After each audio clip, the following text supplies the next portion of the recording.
കൊച്ചി നഗരത്തിൽ രാത്രികാല പരിശോധന കർശനമാക്കുകയാണ് പോലീസ്. കഴിഞ്ഞ രാത്രി ഉണ്ടായ പരിശോധനയിൽ ലഹരി ഉപയോഗിക്കുന്നവർ മാത്രമല്ല, വിൽപ്പനക്കാരും പോലീസിന് പിടിയിലായി.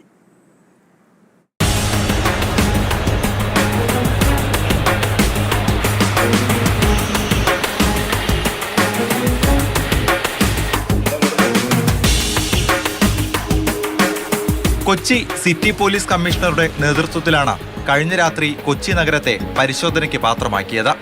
വെറും തിരച്ചിൽ മാത്രമായിരുന്നില്ല. മദ്യപിച്ച് വാഹനമോടിച്ചവർ, പൊതുസ്ഥലത്ത് മദ്യപിച്ചവർ, പരസ്യമായി ലഹരി ഉപയോഗിച്ചവർ തുടങ്ങി നിരവധി പേരാണ് കുടുങ്ങിയത്. എന്നാൽ അവരിൽ മാത്രം ഒതുങ്ങുന്നതായിരുന്നില്ല കേസ്. രാത്രിയെ പകലാക്കി പോലീസ് പരിശോധന നടത്തിയപ്പോൾ കുടുങ്ങിയത് ലഹരിയുടെ വ്യാപാരികൾ കൂടിയാണ്. കഞ്ചാവ്, മയക്കുമരുന്ന് വിൽപ്പനക്കാരടക്കമുള്ളവരാണ് പിടിയിലായത്. സെൻട്രൽ പോലീസ് സ്റ്റേഷൻ്റെ ഒരു ക്രൈം ഹബ്ബ് ആണ് ഈ ഒരു സൗത്ത് ഏരിയ എന്ന് പറഞ്ഞത്.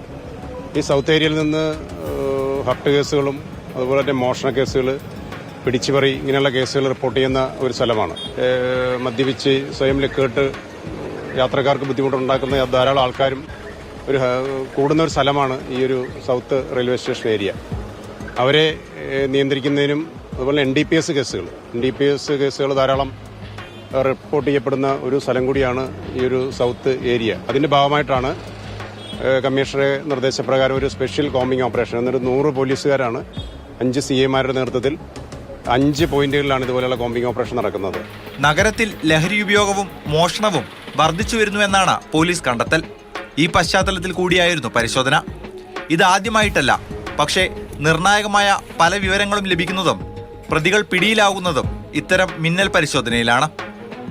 ഇന്നലെ വൈറ്റില ഹബ്ബ് പരിസരത്ത് നടത്തിയ തിരച്ചിലിലും നിരവധി കേസുകളാണ് രജിസ്റ്റർ ചെയ്തത്.